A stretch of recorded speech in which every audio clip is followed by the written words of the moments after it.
सो बेटा welcome 10th class students. So next बेटा हमारे पास जो टॉपिक है दैट इज कोरोजन। तो कोरोजन क्या होता है आप देखते हो ना बेटा, जैसे आयरन के कुछ आर्टिकल्स हैं। आयरन के आर्टिकल मतलब आयरन से बनी वस्तुएं, आयरन से बनी चीज़ें। तो जैसे आप उनको नए लेके आते हो ना, जैसे जब उनको परचेज करके लाते हो तो वो कैसी होती हैं, बिल्कुल शाइनी मतलब चमकदार होती हैं, आयरन से बने हुए आर्टिकल्स। लेकिन कुछ दिनों के बाद आप देखते हो उनके ऊपर ना, मतलब वो ऊपर से रेडिश सी, कुछ रेडिश ब्राउन से कलर की हो जाती हैं उनके ऊपर, जिसको हम आम भाषा में क्या बोलते हैं, उनके ऊपर हम बोलते हैं ना कि उनके ऊपर जंग लग गई है। तो जो आयरन के आर्टिकल्स है ऊपर से वो लाल से या भूरे से कलर के, उनके ऊपर एक पाउडर सा जम जाता है, जिसे जिसे क्या बोला जाता है, जिसे रस्ट कहा जाता है या जंग कहा जाता है हिंदी में उनको। तो इसे बोला जाता है रस्टिंग ऑफ आयरन, इस प्रोसेस को, कि लोहे के ऊपर जंग लग गई है। तो उससे क्या है, आयरन के जो आर्टिकल्स हैं वो कमज़ोर हो जाते हैं, वो धीरे धीरे कमज़ोर पड़ जाते हैं जो आयरन के आर्टिकल्स हैं। ओके, इसी प्रकार से कई और मेटल्स हैं, वो भी धीरे धीरे कमज़ोर हो जाती है, उनके ऊपर भी ऐसे ही लेयर जम जाती है। जैसे जैसे सिल्वर के आर्टिकल्स है, चांदी की बनी चीज़ें ऊपर से कैसी हो जाती हैं, वो ब्लैक कोटिंग, उन ऊपर से काली हो जाती हैं। जो कॉपर से बनी, जो तांबे की बनी वस्तुएं हैं, दे गेट ग्रीन कोटिंग, वो ऊपर से ग्रीन से कलर की हो जाती हैं, ऊपर से ग्रीन कलर उनके ऊपर लग जाता है। तो इसे क्या बोलते हैं, कोरोजन। तो कोरोजन क्या है, weakening of the metals, metal का धीरे धीरे करके वीकनिंग मतलब उनका कमजोर हो जाना। और वो कमजोर क्यों होती है, क्योंकि जो एयर है ना, तो एयर के अंदर मॉइस्चर है और जो ऑक्सीजन है ये क्या करती है, उन मेटल के साथ रिएक्शन कर लेती है। तो एयर में प्रेजेंट जो मॉइस्चर है ना, मॉइस्चर मतलब वाटर, तो एयर के अंदर जो मॉइस्चर है वो मेटल्स के साथ रिएक्ट करता है और उनको धीरे धीरे वीक कर देता है। तो इसी को क्या बोलते हैं, इसी प्रोसेस को बोला जाता है corrosion. So what is corrosion, corrosion is the weakening of metals by atmospheric moisture. किसके द्वारा होती है, मॉइस्चर के द्वारा या एसिड्स के द्वारा। तो धीरे धीरे ऐसे मेटल्स कमजोर हो जाती हैं, इस प्रोसेस को बोला जाता है कोरोजन।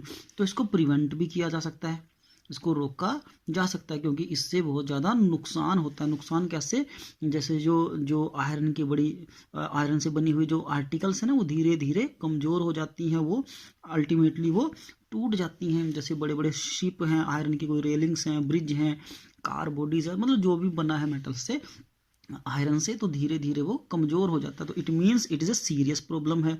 तो इससे बचाने के लिए क्या कर सकते हैं, आयरन के जो आर्टिकल्स आप देखते हैं उनके ऊपर पेंट किया जाता है। अगर उसके ऊपर पेंट कर दिया जाए तो वो पेंट क्या करता है, जो आयरन है और जो मॉइस्चर है उन दोनों के बीच में एक लेयर का काम करता है। मॉइस्चर को आयरन तक नहीं पहुंचने देता कौन, पेंट। आप पेंट कर सकते हो, आप उसके ऊपर ग्रीस लगा सकते हो, ग्रीस भी क्या करेगी, वो मॉइस्चर को यहाँ तक जाने नहीं देगी। या आप क्या कर सकते हो, आयरन के आर्टिकल के ऊपर किसी दूसरी मेटल की लेयर लगा सकते हो, जिसे इलेक्ट्रोप्लेटिंग बोलते हैं। जैसे आप जिंक की लेयर यहाँ लगा सकते हो, ठीक है। ओके, जिंक की लेयर आयरन के आर्टिकल्स के ऊपर ऐसे जिंक की लेयर लगा देंगे तो मॉइस्चर वहाँ तक नहीं जाएगी। ओके, तो ये क्या है, इसे क्या बोलते हैं, गैल्वेनाइजेशन कहा जाता है इसे।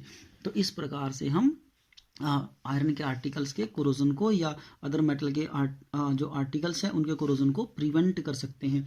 तो ये आपके पास आपकी जो बुक्स है ना, उनके अंदर क्वेश्चन भी आपको मिलेगा। ये क्वेश्चन आपको बिल्कुल लास्ट में मिलेगा, ये वाला, कि क्वेश्चन नंबर 20 के what is corrosion, explain the term corrosion. तो आपने ये क्वेश्चन भी अटेम्प्ट करना है। So next we have rancidity. तो व्हाट इज रेंसिडिटी, रेंसिडिटी क्या है, कि हम जब भी देखते हैं ना, जैसे जैसे फैट और ऑयल कंटेनिंग जो फूड मटेरियल है, जो फैट और ऑयल से बने जो फूड मटेरियल है, जैसे जैसे चिप्स होते हैं आपके, आप कुरकुरे खाते हो, तो वो जो फैट और ऑयल से बनी चीज़ें हैं, या बिस्किट्स हो गए, तो आप उनको ना अगर एक बार उनका जो पैकेट है उसको अगर ओपन करके आप उसको ऐसे रख दो, तो वो क्या है, कुछ समय के बाद उसका टेस्ट भी बदल जाता है, उसका कलर भी चेंज हो जाता है, उसके अंदर स्मेल भी हो जाती है। इसी प्रोसेस को क्या बोलते हैं, रेंसिडिटी। सो रेंसिडिटी क्या है, कि जो फैट और ऑयल से बने हुए मटेरियल हैं, जो फूड मटेरियल हैं, वो क्या हो जाते हैं, ऑक्सीडाइज हो जाते हैं। ऑक्सीडाइज हमने लास्ट क्लास के अंदर पढ़ा था। ऑक्सीडाइज का मतलब है उनमें ऑक्सीजन का गेन हो जाता है, ऑक्सीजन उनमें ऐड हो जाती है, और ऑक्सीजन ऐड होने से फैट और ऑयल से बने जो फूड मटेरियल है उनकी स्मेल चेंज हो जाती है, उनका टेस्ट चेंज हो जाता है, उनका कलर भी चेंज हो जाता है, मतलब वो हम उनको आम भाषा में बोलते हैं कि वो खराब हो जाते हैं। तो इससे क्या बोलते हैं, रेंसिडिटी।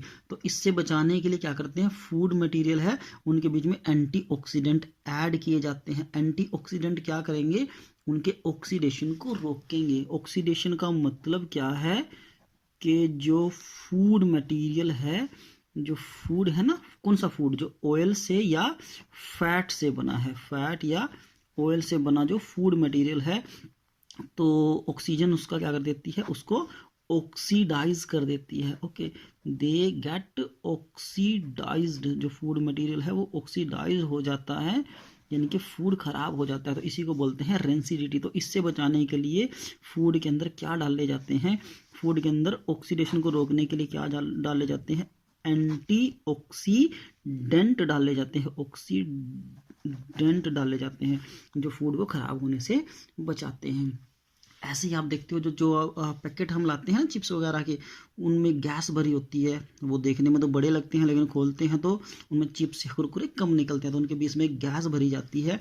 कौन सी गैस, नाइट्रोजन गैस उनमें फिल की जाती है। किस लिए, ये नाइट्रोजन गैस उन्हें बचाती है, किससे, ऑक्सीडेशन से। क्यों, क्योंकि ऑक्सीडेशन कब होगा, जब ऑक्सीजन फूड के साथ रिएक्शन करेगी, फूड जब ऑक्सीजन को गेन करेगा, तो उन पैकेट में ऑक्सीजन को निकाल के, ऑक्सीजन को भरा ही नहीं जाता, वहाँ पे कौन सी गैस भरी जाती है, नाइट्रोजन। तो जब पैकेट के अंदर नाइट्रोजन भरी है तो फिर ऑक्सीडेशन कहाँ से होगा, ऑक्सीडेशन तो कब होगा, अगर पैकेट के अंदर कौन सी गैस है, ऑक्सीजन है। तो इस प्रकार से वो फूड मटेरियल है, रेंसिडिटी है, बच जाते हैं। तो ये भी हमने रिमेंबर रखना है कि nitrogen, why nitrogen is filled in the packet of chips.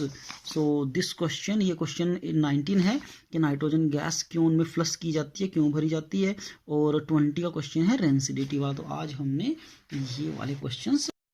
तो बेटा जो प्रेसिपिटेशन रिएक्शन हमने स्टडी की थी ना, उसमें क्या करते हैं, जैसे ही रिएक्टेंट को मिलाया जाता है, जैसे रिएक्टेंट को डालते हैं तो उससे क्या है कि सॉलिड मास बन जाता है। आप इस रिएक्शन में देखो, जैसे ही दूसरे रिएक्टेंट को इसके बीच में डालेंगे NaCl को, ये देखो ये वाइट सा बन गया ना, ये इनसोल्यूबल है, ये इसमें घुलेगा नहीं, अलग हो गया, देखो सॉलिड बन गया बिल्कुल, ये जो वाइट से कलर का है, तो इसी को क्या बोलते हैं, प्रेसिपिटेट। ये अलग है, ऊपर तैर रहा है इसमें,